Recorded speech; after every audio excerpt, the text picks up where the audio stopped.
পর্যায় সারণীর কিছু গাণিতিক প্রবলেম নিয়ে আলোচনা করা। তো তার আগে পর্যায় সারণীর অঙ্ক করতে গেলে তোমাকে পরমাণু গঠন অধ্যায়ের ইলেকট্রন বিন্যাস ধারণাটি থাকতে হবে। তো সেটি যদি আগে থেকেই না থাকে তাহলে আমার ভিডিওর ডিসক্রিপশনের নিচে লিঙ্ক দেওয়া থাকবে, সেই ভিডিওটি দেখে নিয়ে তারপর পর্যায় সারণীর গাণিতিক সমস্যাগুলো দেখবে, তাহলে তোমাদের বুঝতে খুবই সুবিধা হয়ে যাবে। তো চলো দেরি না করে মূল ভিডিও শুরু করা যাক। তো পর্যায় সারণীর গাণিতিক প্রবলেম সমস্যা সমাধান করার আগে কিছু আমাদের ধারণা রাখতে হবে, যেগুলো তোমাদের পাঠ্য বইয়েও করানো আছে। তো তার সুবিধার্থে আমি একটু বুঝিয়ে দিচ্ছি বিষয়টা। কোনো পর্যায় সারণীর এই যে পর্যায় শ্রেণী, এটা হচ্ছে শ্রেণী বরাবর, অর্থাৎ শ্রেণী আধুনিক পর্যায় সারণী ধরি তাহলে 18টা শ্রেণী থাকে। আর মেন্ডেলিভের পর্যায় সারণী থাকলে সেটা হচ্ছে মেন্ডেলিভের পুরানো পর্যায়, অর্থাৎ থাকলে সেটা 8টি 9টি শ্রেণী থাকে, অর্থাৎ 8টি আর 9 জিরোর নিষ্ক্রিয় গ্যাসকে 0 শ্রেণীতে রাখা হয়েছে। আর পর্যায় সংখ্যাটা সেম থাকে, 7টি থাকে। তো তার আগে আমাদের পর্যায় জিনিসটি কি আর শ্রেণী জিনিসটি কি সেটা আমাদের জানতে হবে। কোনো একটা শ্রেণীর উলম্ব সরলরেখা, অর্থাৎ সোজা বরাবর যে সরলরেখাগুলোকে পাওয়া যায়, অর্থাৎ বাম, এই সাইডটা হচ্ছে বাম দিক, এই সাইডটা ডান দিক, অর্থাৎ বাম দিক, অর্থাৎ উলম্ব বরাবর যে রেখাগুলো সেটাকে বলা হয় শ্রেণী। আর অনুভূমিক, অর্থাৎ উপর থেকে নিচে যদি নামা যায় সেগুলোকে বলা হয় অনুভূমিক সরলরেখা। তাহলে অনুভূমিক বরাবর যে শ্রেণীগুলো থাকে সেগুলো হচ্ছে অনুভূমিক, অর্থাৎ পর্যায় সংখ্যা। আর উলম্ব দিকে যে দিক থাকে সেগুলো হচ্ছে উলম্ব দিকে যেগুলো থাকে সেটা শ্রেণী সংখ্যা। তা আমাদের 18টি পর্যায় আর 18টি শ্রেণী আর 7টি পর্যায় নিয়ে ডিসকাস। তো তার পর্যায় সারণীর কয়েকটি ধর্ম। প্রথমত ধাতব ধর্ম জিনিসটি কি? ধাতব ধর্ম পর্যায় সারণীর বাম থেকে ডান দিকে গেলে কমতে থাকে, অর্থাৎ কোনো পর্যায় সারণীতে দ্বিতীয় পর্যায়ে থাকে সেই মৌলটা যদি আস্তে আস্তে আস্তে আস্তে 18 বা 17 অংশ 17 15 অংশ আস্তে আস্তে দিকে যাচ্ছে তাহলে সেটা কি হবে? কমতে থাকবে, ধাতুর ধর্মটা আস্তে আস্তে কমতে থাকবে। আবার শ্রেণী বরাবর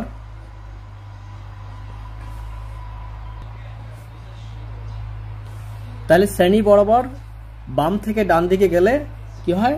ধাতব ধর্ম কমতে থাকে।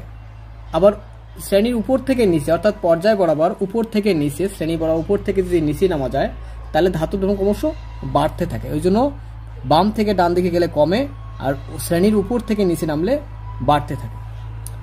এরকম আরেকটা আছে পরমাণুর আকার। পরমাণুর আকারে কি হয়? কোনো পর্যায়ের বাম থেকে ডান দিকে গেলে, অর্থাৎ শ্রেণী বরাবর বাম থেকে ডান দিকে গেলে কি হয়? আকারটা কমতে থাকে। এবার শ্রেণী বরাবর উপর থেকে নিচে, অর্থাৎ পর্যায় বরাবর যদি আমরা নিচে নামতে থাকি তাহলে আস্তে আস্তে বাড়তে থাকে। যত পর্যায় সংখ্যা বাড়বে তত ওর আকার বৃদ্ধি পেতে থাকবে।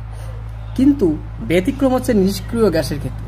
নিষ্ক্রিয় গ্যাসের ক্ষেত্রে বৃদ্ধি পায়। কি হয়? বাম থেকে ডান দিকে গেলে শ্রেণী বরাবর যদি বাম থেকে ডান দিকে যায় তাহলে বৃদ্ধি পায়। তো নেক্সট হচ্ছে তাহলে পরমাণু আকার বাম থেকে ডান দিকে গেলে, কোনো পর্যায়ে বাম থেকে ডান দিকে গেলে কি হয়? কমে যায়। কি ব্যতিক্রম হচ্ছে নিষ্ক্রিয় গ্যাসের ক্ষেত্রে বৃদ্ধি পায়। আর কোনো শ্রেণীর উপর থেকে নিচে নামলে আস্তে আস্তে কি হয়? বাড়তে থাকে। বিজারণ ক্ষমতা কি হচ্ছে? বিজারণ ক্ষমতা কোনো পর্যায়ের বাম থেকে ডান দিকে গেলে কমে, আবার শ্রেণী বরাবর উপর থেকে নিচে নামলে তাহলে সেটার ক্ষেত্রে বিজারণ ক্ষমতা বাড়ে। অপরাধর্মিতা আর আয়নন বিভব। অপরাধর্মিতার আরেক নাম হচ্ছে তড়িৎ ঋণাকতা। এই দুইটার ক্ষেত্রে সেম।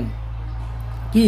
কোনো পর্যায়ের বাম থেকে ডান দিকে গেলে অপরাধর্মিতা আস্তে আস্তে বাড়তে থাকে, কিন্তু অপরাধর্মিতা যখন কোনো শ্রেণী বরাবর উপর থেকে নিচে নামে তখন আস্তে আস্তে কমতে থাকে। জারণ ক্ষমতা বাম থেকে ডান দিকে গেলে বাড়ে, উপর থেকে নিচে গেলে কমতে থাকে। তোমরা এটা নোট আকারে খাতার মধ্যে লিখে মুখস্থ করে নেবে, তাহলে অঙ্কগুলোর ক্ষেত্রে আরও বেশি সুবিধা হবে। তো আর এটা মুখস্থ করলে তোমাদের কিছু কিছু 2 নম্বরের কোশ্চেনও রেডি হয়ে যাবে। 2 নম্বরের কোশ্চেন কীরকম হবে? প্রশ্ন থাকলে হয়তো পর্যায় সারণীতে পরমাণুর আকার কীভাবে পরিবর্তিত হয়, তখন তুমি অ্যান্সার লিখবে পর্যায় বরাবর কোনো পর্যায় বরাবর বাম থেকে ডান দিকে গেলে পরমাণুর আকার কি হয়? ক্রমশ কমতে থাকে। ব্যতিক্রম নিষ্ক্রিয় গ্যাসের ক্ষেত্রে বৃদ্ধি পায়। আর শ্রেণী বরাবর কী হবে? কোনো শ্রেণীর উপর থেকে যখন নিচে নামবো তখন কি হবে? বৃদ্ধি পাবে, মানে বাড়তে থাকবে পরমাণু আকার। ঠিক এরকম কোনো পর্যায় শ্রেণীর অপরাধর্মিতা কীভাবে পরিবর্তিত হবে, এরকম একটা কোশ্চেন হয়তো 2 নম্বরে দিল, তখন তুমি অ্যান্সার লিখবে কোনো পর্যায়ের বাম থেকে ডান দিকে গেলে কি হয়? পরমাণু অপরাধর্মিতা আস্তে আস্তে বাড়তে থাকে। আর উপর থেকে নিচে কোনো শ্রেণীর উপর থেকে নিচে জমে গেলে অপরাধর্মিতা কমতে থাকে। তো এইরকম করে কোশ্চেন তৈরি হবে। একদিকে তোমাদের 2 নম্বরের কোশ্চেন রেডি হয়ে যাবে, তার সাথে সাথে আমাদের অঙ্কে এই কনসেপ্টগুলো কাজে লাগবে। তো তোমরা এক ঝলকে এটা দেখে নাও, এটা খাতায় নোট আকারে তুলে নিয়ে মুখস্থ করবে। তো আমাদের এবার মেইন সমস্যা প্রবলেমগুলো নিয়ে আলোচনা করা যাক। তো প্রবলেম নম্বর 1, সোডিয়াম Na23 হচ্ছে ভর সংখ্যা, পারমাণবিক সংখ্যা বা ইলেকট্রন সংখ্যা 11। মৌলটির পর্যায় সারণীতে অবস্থান নির্ণয় করতে বলছে। তো এই মৌলটির পর্যায় সারণীতে অবস্থান কোথায়? অবস্থান 2 রকম, একটা আধুনিক পর্যায় সারণী আর মেন্ডেলিফের প্রাথমিক পর্যায় সারণী যেটা সেটা। এক্ষেত্রে আমরা কি পারবো? যোজ্যতা কত সেটা বের করতে পারবে। এবার কোন পর্যায় এবং কোন শ্রেণীতে অবস্থা সেটা আমরা বের করব। তো এটা করতে গেলে আমাদের ছোট ক্লাসে ক্লাস 9ম শ্রেণীতেও আছে পারমাণবিক গঠন, 7এও আছে, 8এও আছে। তো ইলেকট্রন বিন্যাসটা সাধারণ ধারণাটা একটু অল্প একটু জেনে নাও। ইলেকট্রন বিন্যাসের 4টে কক্ষপথ কে এল এম এন। এক্ষেত্রে 2n² সম্পর্ক অনুসারে ইলেকট্রনগুলো এখানে রাখা হয়, অর্থাৎ কে কক্ষে 2টো থাকে, বাদ বাকি সব কক্ষে 8টে করে ইলেকট্রন থাকবে। তো আমাদের কোনো একটা পরমাণুর এই যে নিচের দিকে যে সংখ্যাটা, সেই সংখ্যাটাকে বলা হয় ইলেকট্রন সংখ্যা, আর এটা হচ্ছে প্রোটন সংখ্যা হয়, এটাকে বলা হয় পরমাণু সংখ্যাও বলা হয় নিচের সংখ্যাটা, আর উপরে যে সংখ্যাটা থাকে সেটাকে বলা হয় ভর সংখ্যা। এবার নিউটন সংখ্যা যদিও আমাদের এখানে দরকার নেই, তবে নিউটন সংখ্যাটা বের করতে হয় পরমাণুর কণা হিসেবে। নিউটন সংখ্যা হচ্ছে উপরের ভর সংখ্যা থেকে পরমাণুর সংখ্যাটা মাইনাস করলে যেটা হয় সেটা হচ্ছে নিউটন সংখ্যা। এইভাবে নিউটন সংখ্যা বের করতে হয়। তো আমাদের এখানে আলোচ্য বিষয় হচ্ছে ইলেকট্রন সংখ্যা নিয়ে। তো আমাদের কোনো একটা পরমাণুর নিচের দিকে যে সংখ্যাটা থাকবে, ভর সংখ্যার নিচে যে সংখ্যাটা থাকবে সেটা হচ্ছে তোমার ইলেকট্রন সংখ্যা বা প্রোটন সংখ্যা বা পারমাণবিক সংখ্যা। এই সংখ্যাটা নিয়ে আমরা ইলেকট্রন বিন্যাস করব। তো 11টা ইলেকট্রন আছে, তাহলে ইলেকট্রন সংখ্যা কত?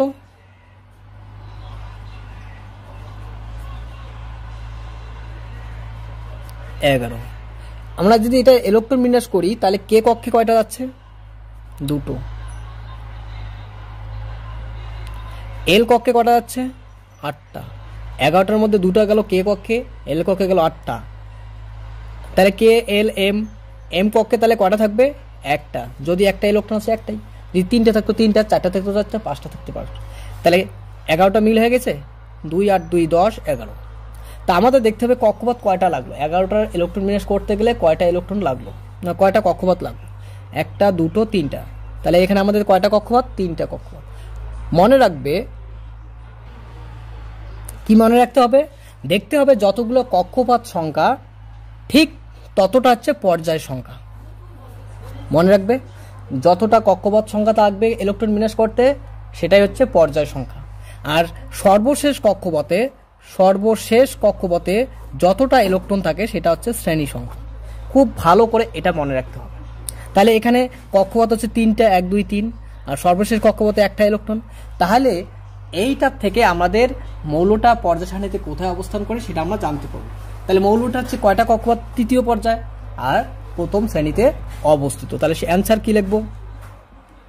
লিখবো মৌলটি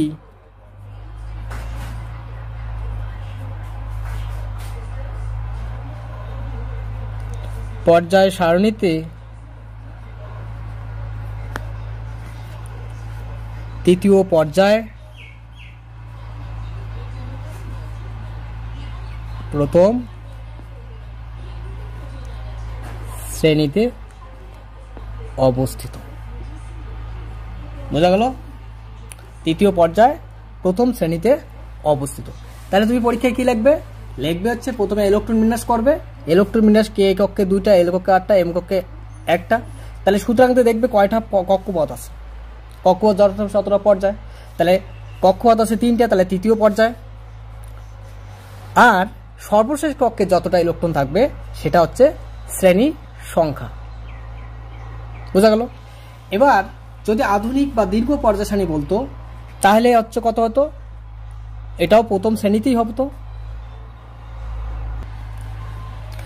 যদি দীর্ঘ পর্যায় সারণীতে বলতো তাহলে প্রথম শ্রেণীতেই অবস্থিত হতো। যদি কক্ষপথের শেষ কক্ষে অর্থাৎ 13টা যার ইলেকট্রন থাকবে, যদি শেষ কক্ষে কক্ষপথ ইলেকট্রন বিন্যাস করে কক্ষে 2টা, এল কক্ষে 8টা, এম কক্ষে 3টা। এই শেষ কক্ষপথে যদি ইলেকট্রন সংখ্যা 1 অথবা 2 হয়, 1 অথবা 2 যদি হয়, তাহলে সেক্ষেত্রে 1 হলে প্রথম শ্রেণীতে, 2 হলে দ্বিতীয় শ্রেণীতে অবস্থিত। তাহলে সেটা হিসেবে যাদের শেষ কক্ষে 3টে থাকবে তাহলে তৃতীয় শ্রেণীতে থাকার কথা আধুনিক পর্যায় শ্রেণীতে, কিন্তু সেটা হবে না। যখন 2-এর থেকে বেশি হবে, 2 থেকে যত 8 অবধি যে সংখ্যাগুলো হবে সবার সঙ্গে 10 যোগ ওই সংখ্যাটা করতে হবে। তাহলে 3 থাকলে 10 যোগ 3 তার মানে 13 নং শ্রেণীতে অবস্থিত। যার শেষে 4 থাকবে তাহলে 10 যোগ 4 14 নং শ্রেণীতে। যার শেষে 5 থাকবে 10 যোগ 5 অর্থাৎ 15 নং শ্রেণীতে অবস্থিত। কিন্তু পর্যায় সংখ্যাটা সেম থাকবে, যতটা কক্ষপথ ততটাই পর্যায় সংখ্যা। তো এইটুক মনোযোগ সহে নোট আকারে খাতায় লিখে রাখবে। তো আমাদের নেক্সট কোশ্চেন আসা যাক। তো এরপরে এখানে বলছে যোজ্যতা কত।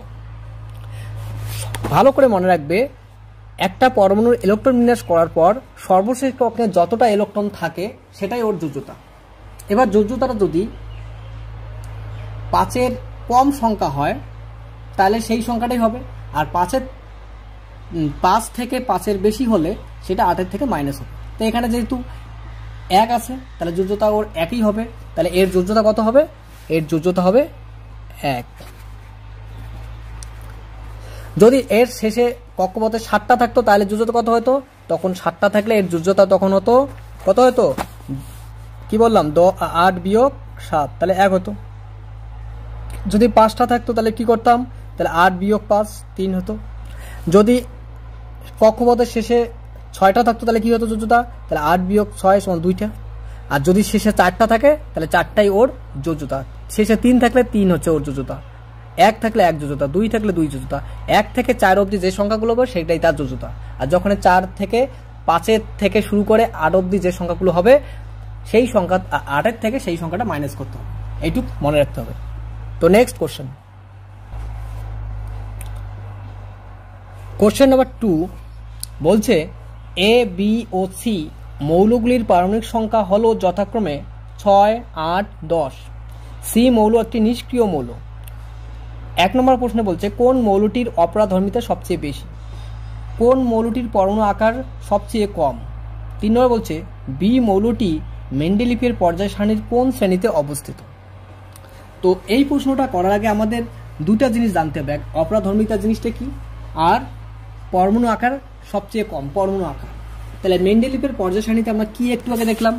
মেন্ডেলিফের পর্যায় সারণীতে আমরা একটু আগে দেখছিলাম কোনো পর্যায়ের বাম থেকে ডান দিকে গেলে কি হয়? অপরাধর্মিতা বাড়ে, আর উপর থেকে কোনো শ্রেণীর উপর থেকে নিচে নেমে অপরাধর্মিতা কমতে থাকে। আর পরমাণু আকার কি হয়?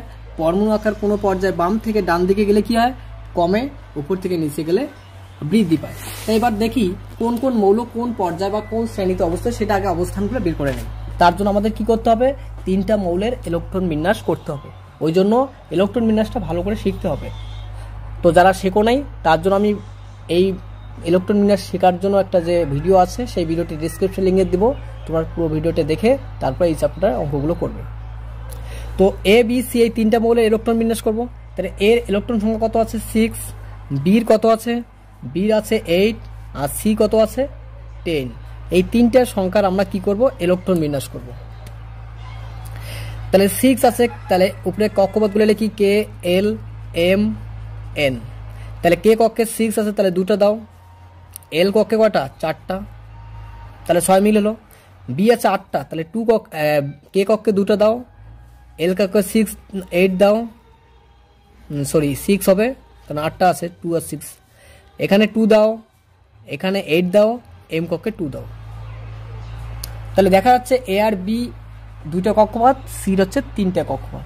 আবার কি বলছে? সি মৌলটা নিষ্ক্রিয় মৌল। নিষ্ক্রিয় মৌল কাদের বলে?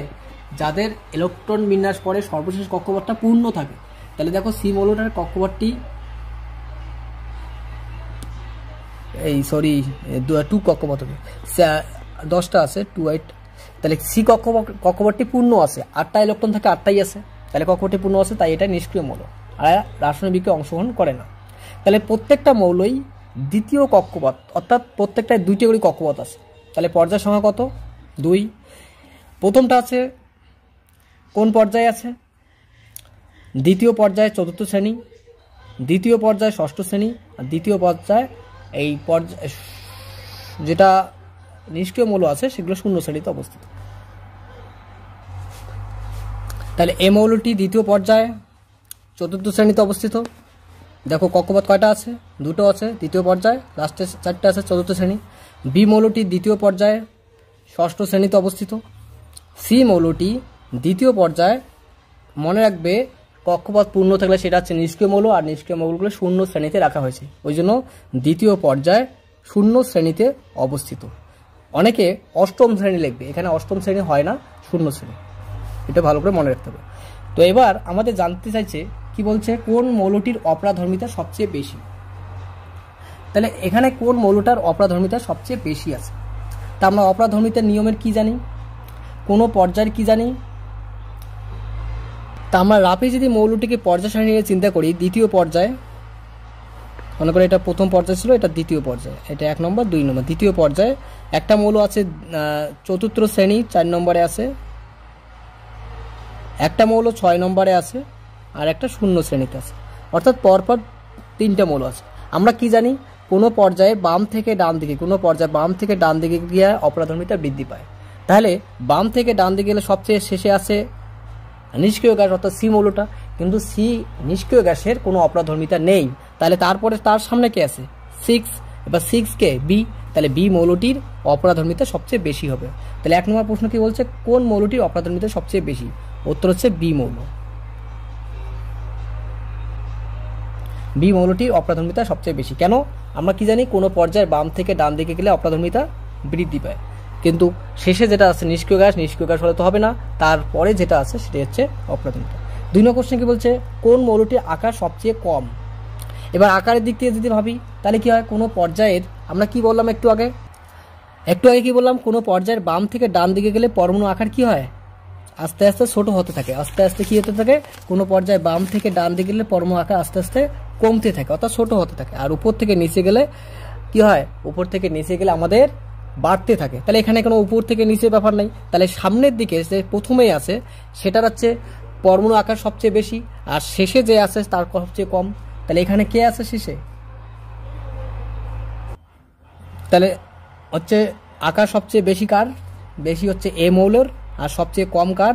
তাহলে হচ্ছে মাঝখানে আমাদের যেটা আছে বি, তাহলে বি মৌলটির আকার সবচেয়ে কম হবে। 3 নম্বর প্রশ্নে কি বলছে, 3 নম্বর প্রশ্নে বলছে বি মৌলটি মেন্ডেলিফের পর্যায় সারণীতে কোন শ্রেণীতে অবস্থিত।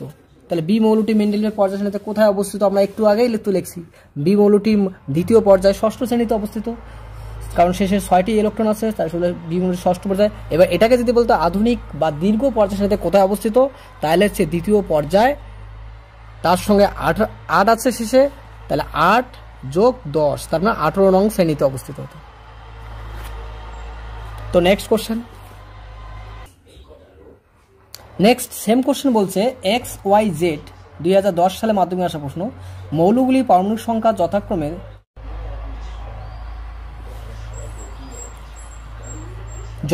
7, 10, 11।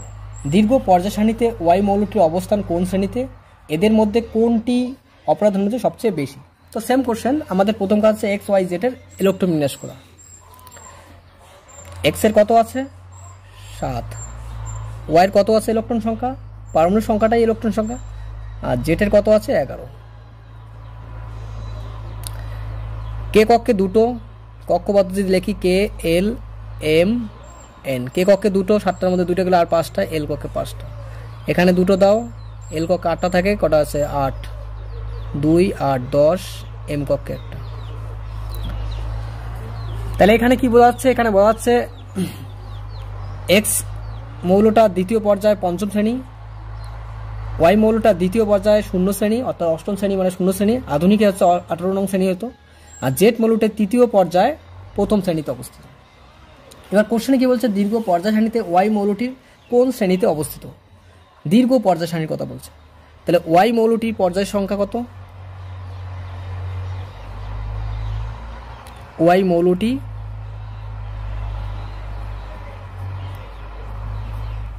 দীর্ঘ পর্যায় সারণী,